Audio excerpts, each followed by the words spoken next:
So, kamusta po mga ka-Streetwise? Ako po si Takero Miyamoto at welcome po sa aking munting channel. So, mga kababayan, siguro po tayo pong mga nag-iisip na mga Pilipino, tayo po na medyo merong katalinuhan ng konti, napapansin po natin kung anong klaseng pambubudol na naman ang ginagawa po ng Duterte camp. So syempre, no, halatang-halata na po talaga na strategy po ngayon na ginagawa po ng mga Duterte is appeal to the emotion.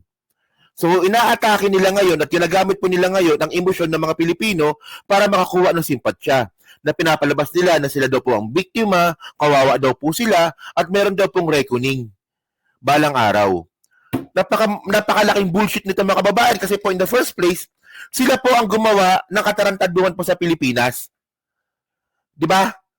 Oh, so ito pakita ko to sa inyo para mas maganda, no? Okay. So ito, balita ito from UNTV. Ito paawa ito, tingnan niyo yung tong si pangalan nito si Baste. Oh, sabi ni Baste. Oh, dumating si Davao City Mayor Baste Duterte sa harapan ng bahay ng kaniyang amang, si dating Pangulong Rodrigo Duterte, dakong alas 11 ng gabi. Huwebes, March 13, upang pauwiin ang mga taga-suporta na nagtipon-tipon doon. 'Di ba? Kasi nga mga babayan, ang pinapalabas ngayon dito ni Baste, no, na i-raid daw po yung bahay nila. I-raid daw po yung bahay ni Digong na ito po ay base po sa unverified, hindi po verified na source. So ngayon pinapalabas nila dito na, 'di ba, kawawa naman kami, ginigipit kami, i-raid yung bahay namin. So ang tanong dito, na-raid ba? 'Di ba hindi naman? Oh. And then actually mga kababayan, no, merong video dito si Baste na parang bangag. Di ko alam kung bangag ba to, napapaawa, no. So to, panoorin niyo to ha. Tingnan niyo itsura niya. Tingnan niyo yung itsura niya dito.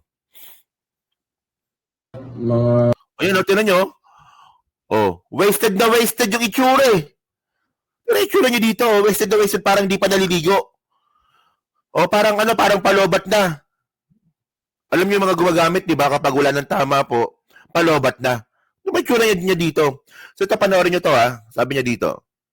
Pilipino na nandyan sa Australia at New Zealand. Alam niyo na lahat kung ano ang nangyari.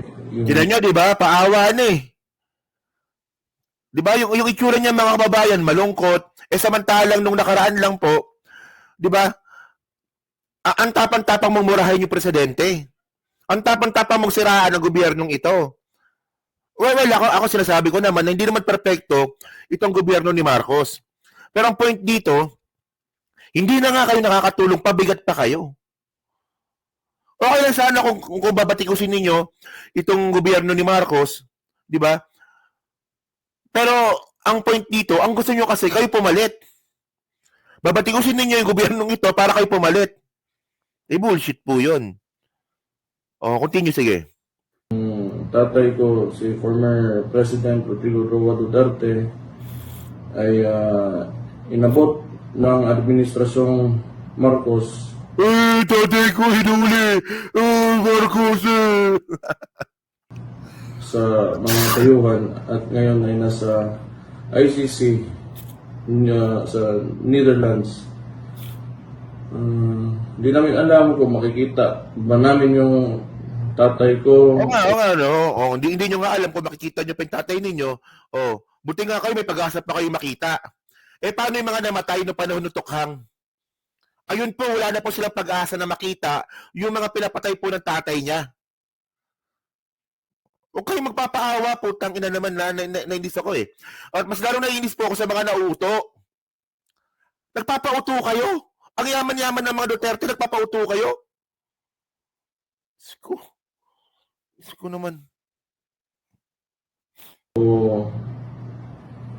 Makakalabas pa ba siya sa kung sakali makulong siya o ano man, hindi talaga namin alam ngayon. Pero gusto ko lang pasalamat sa inyo sa lahat ng suporta na pinapakita nyo. Malaking bagay yan sa pamilya namin at pati na rin sa mga taga Davao kung saan talaga siya matagal na naging mayor. So masaya kami na nandyan kayo at sumusuporta. di ba? Di ba? Ayan na. Hindi ko alam kung makikita ko pa yung tatay ko, pero masaya kami na nandiyan kayo sumusuporta. So, ini-encourage mo na mag-aklas ang mga tao. Yung mga nauto ninyo. Di ba? Lupet, di ba? Galing! Puta na. Baste. Samantalang dati, tapang-tapang mo. And by the way, mga kababayan, no, ito pa yung mga example ng mga paawa nila. Marami yan eh. At napapansin po natin yan. Akala kasi nila tanga lahat ng mga Pilipino. So, bukod dyan sa video na yan, ito pa Tignan nyo to Ito po yung nangyari kahapon.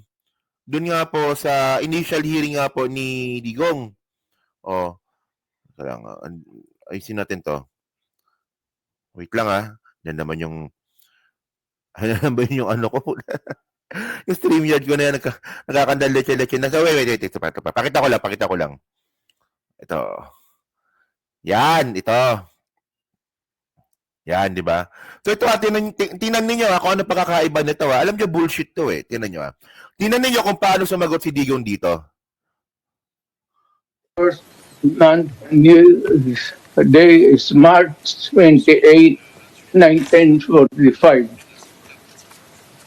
I was born in the province of Leyte in the Philippines.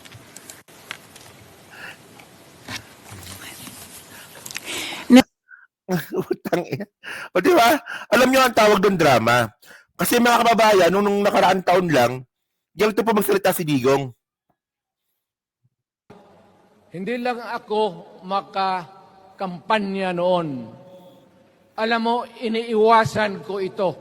Itong panahon na ito, ito talaga ang iniwasan. Ibang-iba. Ibang-iba doon sa video niya sa ICC.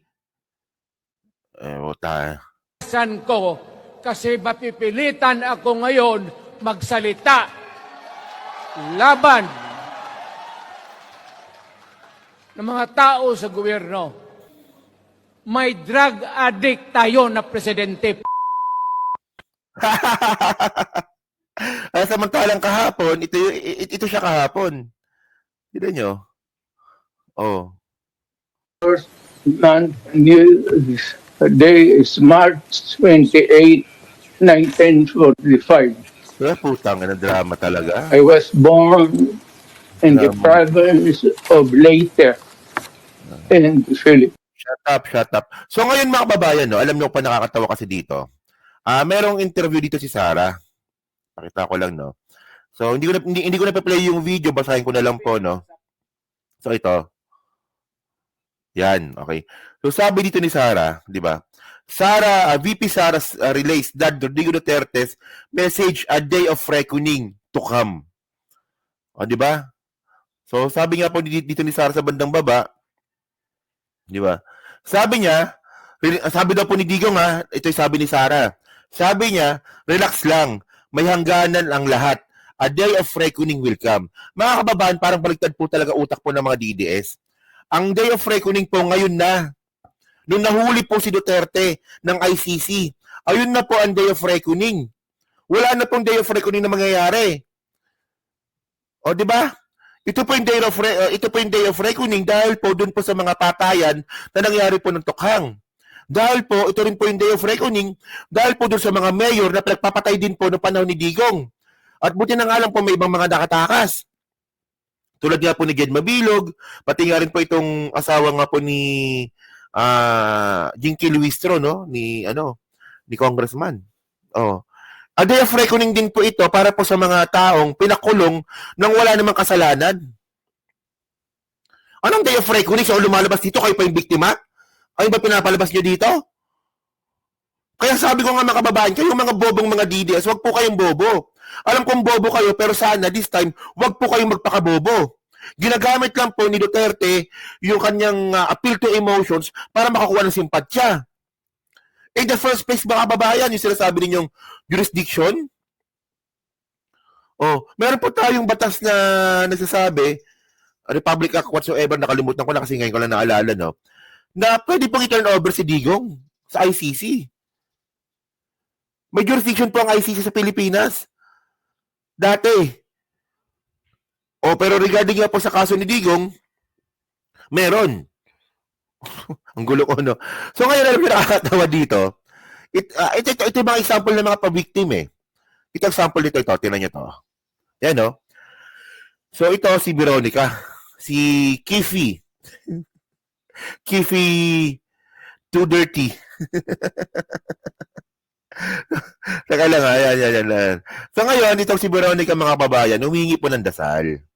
Diba? Sabi niya dito, ito sa Facebook to ni sa Reels. Reels ata tawag dito, no? Siya na matanda na ako, di ko alam. Nasa Reels ata po ito ni Veronica, ni Kifi. Di ba? Sabi dito, madayaw. I am Veronica Duterte. Tonight at 9 p.m., my father, PRRD, FPRRD is getting to stand before the pre-trial chamber of the ICC. I am calling into you, not as his supporters, but as Filipinos. Di ba? Ako Pilipino ako, pero gusto kong matuloy po yung paglilitis ng ICC dyan kay Digong, ha. So, hindi po lahat pabor dyan sa sinasabi ni Kitty, no? To stand for what is right and light a candle, ba't ilalamay na ba? Whether you are in the Philippines or abroad, let us be one in prayer and one in upholding our rights to the sovereignty. Bullshit, sovereignty, bullshit, no? So ngayon, ang nakakatawa dito, humihingi po ng dasal ang kampo po ng mga Duterte. Para kunwari, religious po sila. Para kunwari, meron silang takot kay God. O, di ba? Pero tanda natin mga kababayan, napaka-ipokrita ng mga buwakan ng inang mga to kasi mga kababayan, bakit kayo magdadasal sa taong minura ang Diyos? Well, actually ako alam naman ng iba na ako, agnostic po ako. Di ba? Agnostic ako mga kababayan, hinaamin ko naman eh. Pero ako po, marunong po ako rumispeto sa religion ng bawat tao. Di ba? Pag usapin yung religion, hindi ko po pinapakailaman yan. Kung naniniwala kayo dyan sa pinaniniwala ninyong religion at masaya kayo dyan at sa tingin ninyo, kayo po nagiging mabuting tao po dyan sa religion ninyo, so be it. Pero si Duterte, no? Alam ko si Duterte, parang deist ata ito, no? Or parang atheist ata, no? Or agnostic din. Di ba? Wala nang respeto sa religion ng kapwa Pilipino. Binastos pa yung paniniwala ng mga kababayan natin. At ngayon, bigla silang hihingi ng dasal. Stupid naman, Kitty. Ang stupid. So, para mas mainis po tayo, ito po yung video. Para mainis tayong lahat, ito yung video. Stupid God. Stupido talaga itong putang akong ganun. Di ba? You created something perfect, and then you think of an event that would tempt and destroy the quality of your work. How can you rationalize a God? Maniwala?